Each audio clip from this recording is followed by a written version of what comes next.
Hello అండి, అందరికీ నమస్కారం. ఈరోజు మన వీడియోలో ఆషాఢ మాసంలో కొత్తగా పెళ్ళైన దంపతులు ఎందుకు కలిసి ఉండకూడదు అని మన పెద్దలు చెప్తారు. ఈ వీడియోలో మనం తెలుసుకుందాం.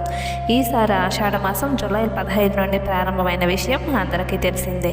ఈ ఆషాఢ మాసం నూతన వధూవరులకు కొంత విచారకరమైన సందర్భం. ఎందుకంటే వివాహం తర్వాత భార్యాభర్తలు కొద్ది రోజుల పాటు ఒకరు దూరంగా ఉండవలసి వస్తుంది. ప్రతి సంవత్సరం ఆషాఢ మాసం రాగానే కొత్తగా పెళ్ళైన దంపతులు కొంతకాలం పాటు దూరంగా ఉంచడం మన భారతీయ సంప్రదాయం. కొత్త పెళ్లి కూతురిని పుట్టింటికి పంపించడం, అత్తాకోడళ్ళు ఒకే ఇంట్లో ఉండకూడదని చెప్పటం, భార్యాభర్తలు కలవకూడదని పెద్దలు చెప్పటం మనందరికీ తెలిసిందే. కానీ ఈ నియమం వెనక నిజంగా శాస్త్రం ఉందా, లేక ఇది కేవలం ఒక మూఢనమ్మకమా? ఒకవేళ ఆషాఢ మాసంలో భార్యాభర్తలు కలిసి ఉంటే ఏదైనా అపశకనం జరుగుతుందా? మన పూర్వీకులు ఈ నియమాన్ని ఎందుకు ఏర్పరిచారు? ఈ వీడియోలో శాస్త్రాలు చెప్పిన కారణాలు, ఆరోగ్యపరమైన నిజాలు, అలాగే మన పెద్దల దూరదృష్టి గురించి పూర్తి వివరంగా తెలుసుకుందాం. హిందూ సాంప్రదాయ ప్రకారం ఆషాఢ మాసం దేవతారాధన, వ్రతాలు, జపాలు, తపస్సులకు ఎంతో పవిత్రమైన కాలం. ఈ నెలలో వివాహాలు, నిశ్చితార్థాలు, గృహప్రవేశాలు వంటి శుభకార్యాలను సాధారణంగా నివారిస్తారు. అందుకే కొత్తగా వివాహమైన దంపతులు కూడా కొన్ని రోజుల పాటు వేరుగా వచ్చే సంప్రదాయం ఏర్పడింది. అయితే ఎందుకు ఈ భార్యాభర్తలను దూరంగా ఉంచాలంటే వాటికి కొన్ని కారణాలున్నాయి. అవేంటంటే కాబోయే తల్లి, పుట్టబోయే బిడ్డ యొక్క ఆరోగ్యపరంగా చూసినట్లయితే ఇది అత్యంత ముఖ్యమైన కారణంగా చెప్పబడుతుంది.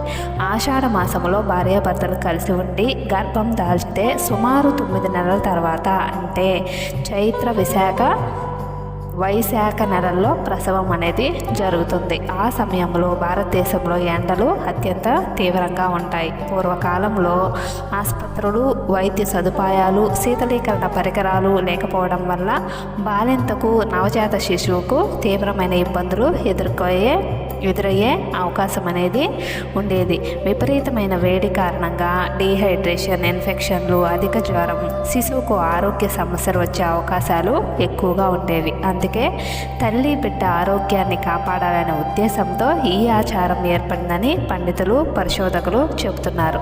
ఇకపోతే రెండో కారణం ఏదన్నా తీసుకుంటే ఆషాఢ మాసంలో వర్షాకాలం అనేది ప్రారంభమవుతుంది. ఈ సమయంలో జీర్ణశక్తి అనేది తగ్గుతుంది, అంటువ్యాధులు ఎక్కువగా వస్తాయి, శరీర రోగ నిరోధక శక్తి కొంత తగ్గే అవకాశం ఉంటుంది. అందుకే శరీరానికి విశ్రాంతి ఇవ్వడం, ఆరోగ్యాన్ని కాపాడుకోవడం కోసం ఈ కాలంలో నియమనిష్టలను పాటించాలని ఆయుర్వేదం కూడా సూచిస్తుంది. మూడవ కారణంగా కొత్త పెళ్లి కూతురికి మానసిక ప్రశాంతతను ఇవ్వటం కోసం. వివాహమైన తర్వాత ఒక అమ్మాయి తన కుటుంబాన్ని వదిలి కొత్త ఇంటికి వస్తుంది. కొత్త వాతావరణం, కొత్త మనుషులు, కొత్త బాధ్యతలు ఆమెకు మానసిక ఒత్తిడిని కలిగించవచ్చు. అందుకే ఆషాఢ మాసంలో కొంతకాలం పుట్టింటికి వెళ్ళే అవకాశం ఇవ్వడం ద్వారా తల్లిదండ్రులతో సమయం గడపగలుగుతుంది, మానసికంగా ప్రశాంతంగా ఉంటుంది, తిరిగి అత్తారింటికి మరింత ధైర్యంగా వస్తుంది. ఇది కుటుంబ బంధాలను కూడా బలపరుస్తుంది.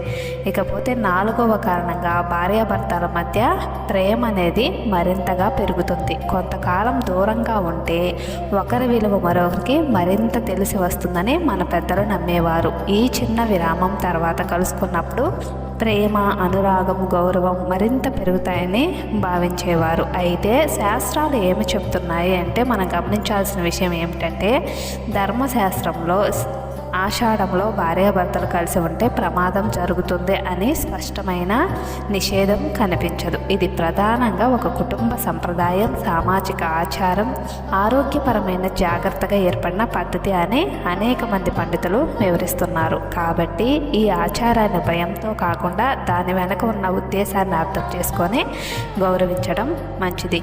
మన పూర్వీకులు చెప్పిన ప్రతి ఆచారం వెనక ఒక జీవన విజ్ఞానం దాగి ఉంటుంది. ఆషాఢ మాసంలో కొత్త దంపతులను కొంతకాలం దూరంగా ఉంచడం మూఢనమ్మకం కాదని, ఆరోగ్యం, కుటుంబ బంధాలు, మానసిక ప్రశాంతత కోసం ఏర్పడిన ఒక సామాజిక సంప్రదాయం అని అర్థమవుతుంది. మరి ఈ ఆచారాన్ని మీరు పాటిస్తున్నారా?